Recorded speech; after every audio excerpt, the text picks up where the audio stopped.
Olá, cidadão! Olá, servidores públicos! Aqui estamos para mais um programa Cidadania e Serviço Público, da Federação das Entidades e Servidores Públicos do Estado de São Paulo. Aliás, o primeiro programa do ano de 2019, com uma São Paulo vazia, todo mundo passeando. Aliás, os nossos técnicos vieram de Cravinhos para fazer essa gravação. E o nosso entrevistado veio de Itanhaém. Não porque ele estava se divertindo na praia, porque realmente ele mora em Itanhaém, mas faz um grande trabalho aqui em São Paulo, que é o Guilherme Nascimento. O Guilherme Nascimento é da nossa federação, é tesoureiro da nossa federação e é presidente do CAPESP, o Centro Associativo dos Professores do Estado de São Paulo. E hoje nós vamos conversar sobre educação, sobre serviço público, sobre IANSP. Voltamos já já.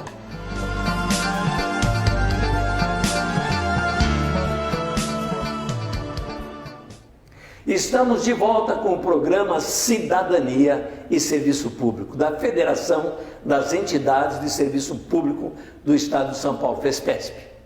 E hoje conversando com o Guilherme Nascimento, que é professor, é da nossa diretoria aqui da FESPESP e também preside o CAPESP, que é Centro Associativo dos Profissionais de Ensino do Estado de São Paulo. Tá certo? Fala um pouquinho do CAPESP. Então, a gente estava até conversando em off aqui, antes de começar o nosso programa, que o CAPESP está mudando, né, o seu logotipo e fazendo algumas alterações para modernizar junto ao seu associado. Agora a gente está numa campanha da entrega das carteirinhas novas, né, então de recadastramento do associado. A gente tem uma parcela de associados assim, muito antigos e a gente precisa retomar, né? Alguns já perderam o contato, de mudança.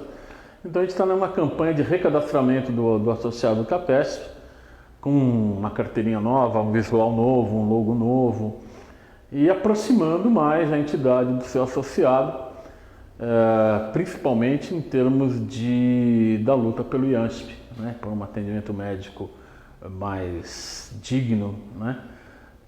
Quem pode se associar no CAPESP? Professores? Professores, né, funcionários da educação, né, em primeiro momento, né? Mas é aberto para o servidor público estadual em geral. E também como a gente trabalha, como as redes estaduais, como a rede estadual sofreu um grande processo de municipalização, então a gente também, alguns colegas do município também vêm para a entidade, né? A gente trabalha com essas duas formas. E com esse trabalho que a gente está fazendo em relação ao IANSP, está dando um novo fôlego para a entidade, além da prestação de serviço que nós temos, o trabalho que a gente tem aqui junto da federação, também a questão do IANSP também é uma realidade hoje. O Guilherme preside o CCM, Comissão Consultiva Mista do IANSP. IANSP é o Instituto de Assistência Médica ao Servidor Público Estadual, não é isso? Isso. E como é que está o IANSP? Governador novo, né, uma série de alterações dentro do governo, um remanejamento de quadros, né, e de função. Alguns órgãos estavam no departamento, passaram para outra, numa secretaria, passaram para outra. Tem aí um novo superintendente, já estão pedindo uma reunião logo nesse início do ano. Vocês estão pedindo? Sim, a CCM já está pedindo uma nova reunião com o atual superintendente do IANSP, que trabalhou na Secretaria de Saúde na Prefeitura de São Paulo, né? E logo depois nós vamos pedir uma audiência com o secretário responsável que abrigou o IANSP. Que agora que é a Secretaria de Governo com o Rodrigo Garcia. Rodrigo Garcia, né? Que é o vice-governador também. Né? Então, assim, muita mudança. A gente terminou o ano de 2018 com a expectativa da aprovação, da negociação, da aprovação do projeto de autarquia especial, do IANSP, onde a gente pôde avançar bem até então, né? Até o final do seu. Nós avançamos em alguns aspectos que a gente espera que sejam mantidos, né? Agora, mesmo na Assembleia Legislativa, os parlamentares voltam no recesso agora de janeiro, em fevereiro, aí tem uma sobrevida do mandato desses parlamentares até 15 de março. Então, só para deixar claro para o servidor e para o público, na verdade, vocês tiveram uma conversação com o governador que deixou o cargo, Márcio França. A partir disso, ele encaminhou, ele já tinha na cabeça a ideia de encaminhar um projeto para a Assembleia Legislativa de Autarquia Especial. Bom, então vamos retomar o histórico desse projeto, né? O projeto de autarquia especial, ele é datado de 2011, 2012, por aí, a primeira versão dele, né? Que era uma versão extremamente ruim, né? E por ser tão ruim, a CCM e o conjunto das entidades conseguiram bloquear esse projeto durante muitos anos, né? Quando o ex-governador Márcio França assumiu o mandato, né, interinamente, ele apontou que o IANSP deveria ser modernizado, né, e queria fazer, e apontou, olha, precisa ser feito isso. Deu declarações muito positivas na imprensa, na própria Assembleia Legislativa, o secretário de Planejamento e Gestão à época, o Maurício Juvenal, mostrou uma posição que a gente entendeu bem positiva, né? E nesse segundo semestre, então, de 18, a partir de julho, quando ele assumiu, nós tivemos uma audiência com o próprio governador Márcio França, uma série de conversas com o secretário Maurício Juvenal, e desagou num projeto de lei que o governo do Estado de São Paulo encaminhou para a Assembleia. E também não era exatamente o projeto que vocês queriam. E também não era exatamente o que nós queríamos, né? Mas eles encaminharam e, ao mesmo tempo, colocaram-se à disposição para melhorar o projeto. O que foi muito esquisito, porque na realidade já podia ter sido feito isso antes e ganhava tempo. Vocês já tinham conversado? Lógico. Enfim, teve o processo eleitoral, a gente pensou até que por conta do calendário eleitoral esse projeto não ia entrar em pauta mais, né? Ia ser colocado para 2019, se fosse colocado. Mas no final do ano o governo encaminhou para a Assembleia Legislativa o projeto. E na Assembleia Legislativa aí nós fomos conversar com os parlamentares, na Comissão de Justiça e Planejamento e Constitucionalidade, sobre o projeto, e aí conseguimos mais uma rodada de negociação, né? Junto com a própria superintendência do IANSP, à época, a Maria das Graças. E nesse processo de negociação avançou-se bem, né? Então, das nossas pautas que eram histórica, que é a formação de um conselho administrativo paritário, né? Nessa negociação foi acatado, né? E ela negociava em nome do governo, né? Em nome dos parlamentares também, os parlamentares da base do PSDB, né? Quando você coloca que foi acatado, significa que não entrou uma emenda de deputado simplesmente. O próprio governo aceita a proposta e acata a ideia de um administrativo paritário. Metade dos servidores, metade do governo. Como é no Instituto de Previdência, isso é SPPrev. Exatamente. Do mesmo jeito que é no SPPrev, né, a gente usou até como parâmetro a legislação do SPPrev, né? Então, do mesmo jeito que o Conselho Administrativo do SPPrev é paritário, o Conselho Administrativo do IANSP deve ser paritário. Da mesma forma que o Conselho Fiscal no SPPrev é paritário, o Conselho Fiscal do IANSP deve ser paritário. E da mesma forma que o presidente do Conselho Fiscal no SPPrev é um representante do funcionalismo público, a mesma coisa deve acontecer no IANSP. Então essas três... É um avanço no IANSP. É um grande avanço. O governo já... O Márcio França Até então, aceitou. Agora temos outro governador. Até a véspera do Natal a gente tinha isso como acordado, né? Sim. Mas eu acredito que sim, que vai ser mantido, porque era uma conversa, inclusive, via parlamentares, né? E parlamentares do PSDB, que vão dar sustentação ao governador que entrou agora, que é o Dória, parlamentares que continuam na Assembleia Legislativa e que estavam... Não, mudou bastante, né? Mudou, avançou bem. O PSDB hoje parece que não será a maioria na Assembleia Legislativa. Aí essa composição a gente vai ter que esperar um pouquinho mais, né, até março, para essa poeira baixar.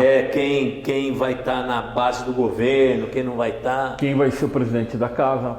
Exato. Né? Mas assim... Mas o caminho está bom até agora.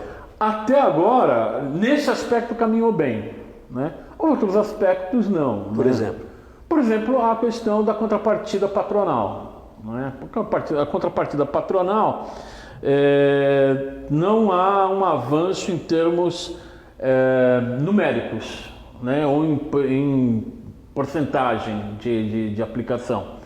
O que eles colocam, e assim de uma maneira muito de negociação mesmo, é que há uma emenda proposta pela deputada Beth Saão, né, que era da liderança do PT, e que essa emenda coloca que dentro dos recursos do IANSP há dinheiro do governo do estado.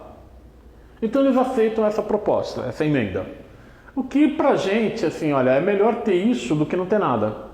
Porque a partir daí a gente busca dentro do próprio parlamento, né, uma legislação que contemple a outra bandeira histórica, que é o governo do estado de São Paulo participar com a mesma porcentagem. Só para o público entender, hoje o servidor público tem um desconto de 2% sobre o que ele recebe, sobre o bruto que ele recebe para a manutenção do Instituto de Assistência Médica do Servidor Público Estadual.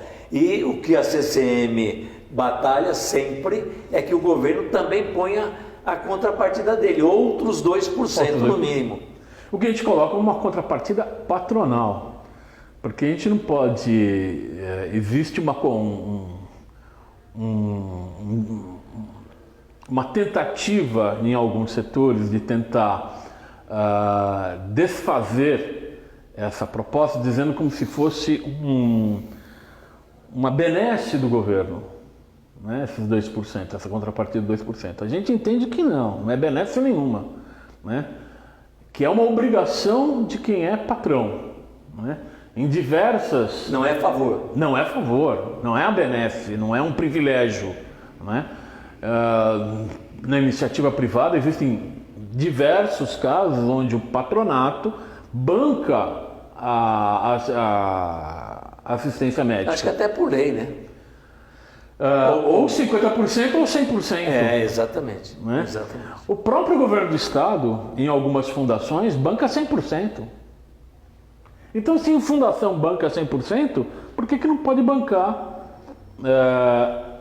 em metade do valor, que é o que a gente coloca? Metade. A gente entra com uma parte, o governo entra com a parte igual. Meio a meio. Eu vou fazer até um parênteses aqui, Guilherme, para dizer o seguinte. Vai falar assim, puxa, mas o governo vai colocar metade, os servidores metade. Veja, a metade que o governo colocaria é 2% da folha de pagamento, por um funcionalismo que não tem reposição salarial, ou ficou muito tempo sem reposição. Então 2% é nada para o governo. Gózia, para a gente ter assim, numericamente, o orçamento do Estado é acima de 200 bilhões de reais. 2% da nossa contrapartida na folha de pagamento, aquilo que é descontado na folha de pagamento do funcionalismo público, significa 1 bilhão de reais. Então a gente está falando de um orçamento de 200 bilhões e tirar 1 bilhão. 1 bilhão para atender a saúde do próprio servidor, que na verdade é um ganho para a prestação de serviço público. Sim. O cidadão precisa saber disso também. A falta de atendimento médico ao funcionalismo público resulta em acúmulo de doenças, de problemas de saúde, que vão provocar a médio prazo, como ele não é tratado, ele não tem a consulta médica, ele não tem o diagnóstico correto, esse problema vai se agravando e ele chega no afastamento por doença.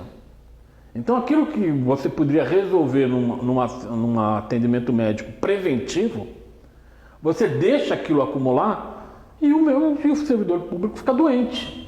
E na hora que ele fica doente, ele não pode mais trabalhar. Então quem sofre com isso é a população que precisa do serviço público. Então se o governo do estado de São Paulo tivesse, ao longo do tempo, uma política de prevenção, e política de prevenção se faz com dinheiro, não dá para falar pro funcionário do fórum, pro professor, pro funcionário do departamento de estrada de rodagem, seja lá qual for o setor, mas assim, olha, cuide da sua saúde. Tá, para cuidar da saúde eu preciso ir ao médico. O médico precisa, quando ele prescrever, pedir um exame, eu preciso ter acesso a esse exame.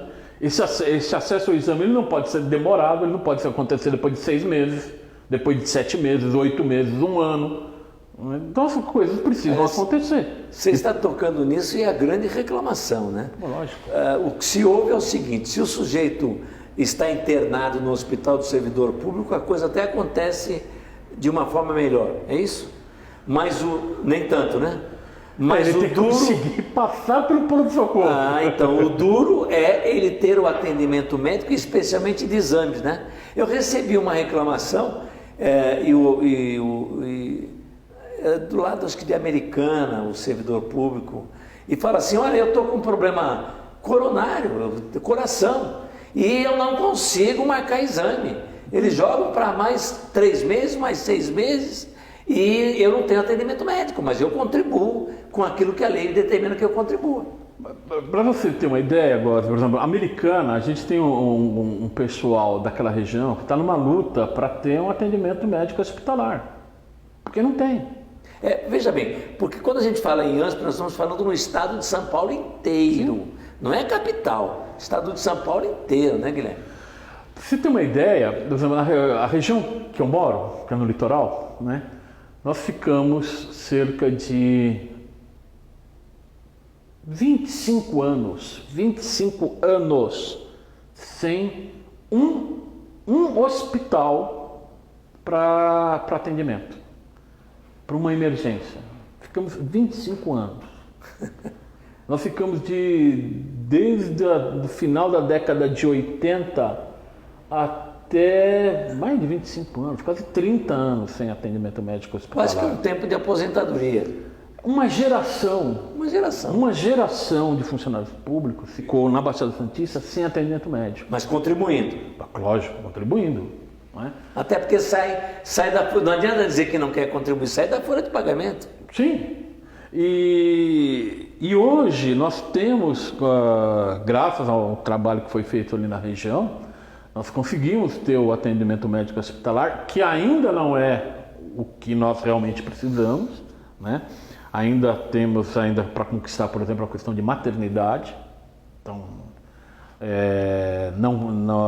você não tem parto via IANSP, né? Então, são coisas que a gente ainda precisa acertar. E a mesma coisa acontece em diversas regiões. O Grande ABC, por exemplo, tem problema de falta de hospital, né? A região como Campinas também tem, que citou a Americana. Então, problemas em Sorocaba nós também temos. Existem problemas pontuais em diversos lugares do estado de São Paulo. E um problema que é geral é a dificuldade de marcação de exames, né? Exames de imagem, que às vezes demoram 6 meses ou mais para você conseguir. E mesmo exames simples, exames clínicos, né? Um simples hemograma completo para ser feito, às vezes demoram 3 meses para você conseguir uma vaga, para você ir lá, tirar o sangue, para fazer um exame extremamente simples, né? Então o governo do estado de São Paulo ele precisa investir para superar todos esses problemas, ele precisa investir em dinheiro, financeiramente, né? Se o funcionalismo público tivesse um salário como a imprensa às vezes diz que nós temos, né? Os 2% resolveriam. Mas o salário médio é muito baixo. Qual é o salário de um professor hoje que entra na rede pública? Na faixa de R$ 2.500. É 2% de R$ 2.500 que o servidor paga. Gente, um professor nível universitário, né? Entra ganhando R$ 2.500. Mas acho que quem tem Uber ganha mais, não é? Né? Olha, atualmente acho que a coisa está difícil, extremamente complicada para todo mundo, né? A gente vive um período onde o serviço público é demonizado, né? Comparam algumas coisas que são totalmente incomparáveis, né? Comparam, por exemplo, a questão desse reajuste. De um ministro que vai ganhar R$ 39 mil por mês e ainda tem auxílio disso, auxílio daquilo, auxílio daquele outro, etc. Um professor ganha R$ 2.500. E se você pegar o salário do funcionário da escola, e o ministro consegue ser ainda menor. E o ministro, ele é ressarcido do que ele gastar com médicos e hospitais. Ele não precisa do IANSP. Pois é. A questão, nós tivemos um problema muito sério, e como você mesmo ressaltou no início do programa, Góes, nós passamos 4 anos sem reajuste salarial no estado de São Paulo. Então imagina um orçamento de IANSP mantido congelado durante 4 anos, mas com todas as despesas no campo da medicina, né, aumentando. E as pessoas envelhecendo, e as doenças chegando, e etc. Então o que nós tivemos de queda de atendimento foi uma enormidade.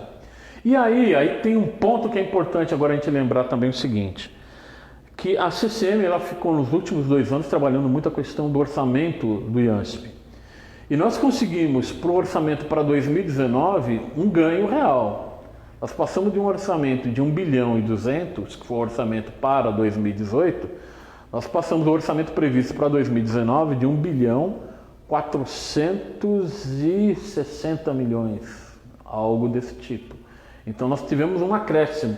Foi uma das poucas áreas, né, do grande corte que teve nas áreas sociais no orçamento do governo do estado de São Paulo para 2019, um dos poucos lugares onde não teve corte foi o orçamento de IANSP.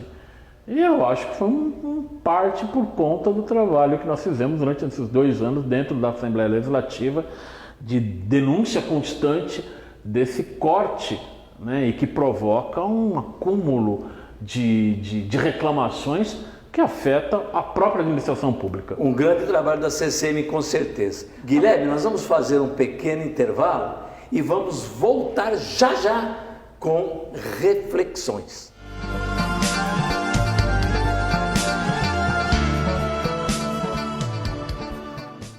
Estamos de volta com o programa Cidadania e Serviço Público da FESPESP, conversando aqui com o professor Guilherme Nascimento, que é do CAPESP e também diretor aqui da nossa federação. Guilherme, esse pedacinho aqui para nós fazermos uma reflexão sobre o país hoje, o novo governo federal, o novo governo estadual, e já que falamos em Instituto de Exercício Médico ao Servidor Público Estadual, aqui em São Paulo parece que o governo pensa em desestatizar tudo. E aí? O novo governo federal, na realidade, é o velho governo, né? São as ideias mais antigas, né? Sendo colocado em prática, um receituário mesmo ficando no chavão, mas é um receituário neoliberal, mas assim, extremamente confuso, né? Isso no nível federal, preocupado com questões muito mais terciárias, quaternárias, do que as coisas fundamentais, né? Hoje o que a gente precisa ter no país é uma discussão muito séria sobre desenvolvimento, sobre emprego, né? E o pessoal fica se pegando em coisas, se vai trocar o estofado das cadeiras do Planalto ou não. Acho que isso não tem. As pessoas precisam ter uma resposta sobre como é que você vai fazer o desenvolvimento desse país, como é que você vai ter emprego pleno nesse país. Aqui no estado de São Paulo, nós temos um governador que já falou que vai estatizar o que ele puder, né? Isso é muito preocupante, porque alguns setores, como a saúde, como a educação, elas precisam ser públicas para ter o atendimento para a população como um todo, né? Hoje a gente precisa... Artigo 6º da nossa Constituição, né? Sim. O direito que o cidadão tem de serviço público. A educação tem que ser pública e o Estado tem que ser laico, né? Então são questões que são fundamentais junto a qualquer outro país do Ocidente, qualquer outro país europeu, qualquer outro país da América do Sul, né, da América Central, da América do Norte, tem esse parâmetro. O Estado é laico, ele tem separação, a gente separou o Estado da Igreja há muitos anos, há mais de 100 anos que já está separado, né? E não dá para você colocar isso dentro da questão nos dias de hoje. Então eu acho que é extremamente preocupante quando a gente ouve, vê pela imprensa, ouve na rádio, vê na televisão, um discurso de privatização, porque no fundo ele coloca como o grande culpado o funcionário público, né? E nós não somos os culpados. É uma destruição do serviço público, na verdade. Nós não somos os culpados. Porque o serviço público, veja bem, privatizar fala em lucro. E o serviço público, atendimento à população, não tem que buscar lucro. Entendeu? É uma prestação de serviço sem pensar em lucrar. Tem que pensar na qualidade do serviço público, né? E para ter uma qualidade de serviço público, você precisa ter investimento do Estado no serviço público, em prédios adequados, em plano de carreira, de salário, de uma maneira que seja atrativo, né? É assim que você vai ganhar o respeito da população. Não é com uma ordem unida dentro da escola que você vai ganhar respeito. Verdade. Tá aí reflexões, conversamos com Guilherme Nascimento, professor Guilherme Nascimento, presidente do CAPESP, Centro Associativo dos Profissionais de Ensino do Estado de São Paulo, e também diretor aqui da nossa FESPESP. É o nosso primeiro programa gravado em 2019. Obrigado, Guilherme, pela nossa conversa. Eu que agradeço, um bom 2019 para todos nós. É isso aí. Até o nosso próximo programa.